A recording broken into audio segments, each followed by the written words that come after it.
नमस्कार। India news digital platform पर आप सभी का स्वागत है। आपके साथ में वंदना। सभी बात करेंगे गाजियाबाद गेमिंग धर्मांतरण केस को लेकर, क्योंकि आरोपी शहनवाज उर्फ बद्दो से लगातार पूछताछ हो रही है और तमाम बड़े खुलासे हो रहे हैं।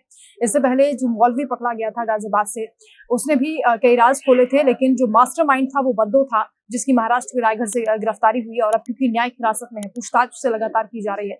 क्योंकि पाकिस्तानी कनेक्शन भी इसमें शुरुआत में सामने आ रहा था, किस तरह मासूम बच्चों को टारगेट करने के लिए बहुत ही खतरनाक प्लान बनाया गया था। और इसके लिए कहा जा रहा है कि फंडिंग पाकिस्तान से की जा रही थी आरोपी बद्दो को, इसलिए वो छुपने की कोशिश लगातार कर रहा था।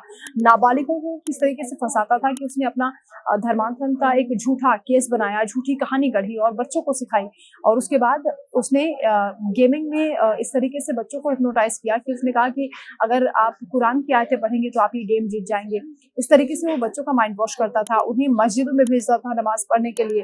हालांकि समय रहते फैमिलीज ने इस पर गौर किया और जब शिकायत पुलिस को मिली तो पुलिस ने पूरा कच्चा चिट्ठा खोल दिया है। पाकिस्तान के कनेक्शन सामने आ रहे हैं, क्योंकि जो मोबाइल बरामद हुआ है आरोपी बद्दो के पास से और जो तमाम चीजें उसके पास से मिल रही हैं, उसमें जो व्हाट्सएप चैट है उससे भी खुलासा हो रहा है कि बच्चों को किस तरीके से उसने फंसाया था, कैसे उनको पूरा दिन नियम बताए जाते थे, कुरान कैसे पढ़नी है, कौन सी आयत पढ़नी है, क्या करना है, क्योंकि धर्मांतरण किया जा रहा था बच्चों का।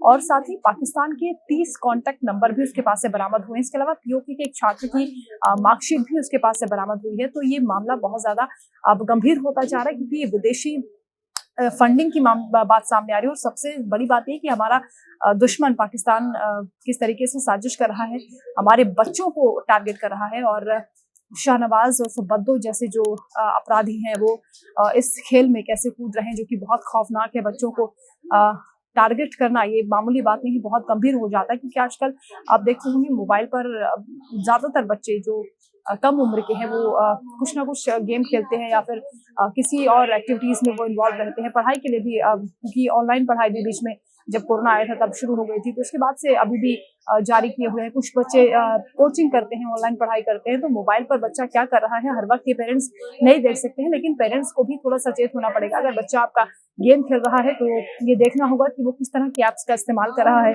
और फोर्टनाइट जैसी ऐप से अगर वो लिंक में है, अगर वो इस तरह की ऐप इस्तेमाल कर रहा है तो आपको बहुत सावधान होने की जरूरत है, क्योंकि आपका बच्चा भी किसी इस तरह के धर्मांतरण गैंग का शिकार हो सकता है। तो बच्चों पर नजर रखें। अभिभावकों को भी सचेत और सावधान करने वाली एक खबर है। साथ ही क्योंकि अब मामला पाकिस्तान से जुड़ता हुआ नजर आ रहा है, तो ऐसे में एनएसए भी आरोपी बद्दो पर लगाया जा सकता है। देखना होगा कि कितनी कड़ी कार्रवाई इस मामले में की जाती है और कितने किरदार इस पूरे नेक्सस में खुलकर सामने आते हैं।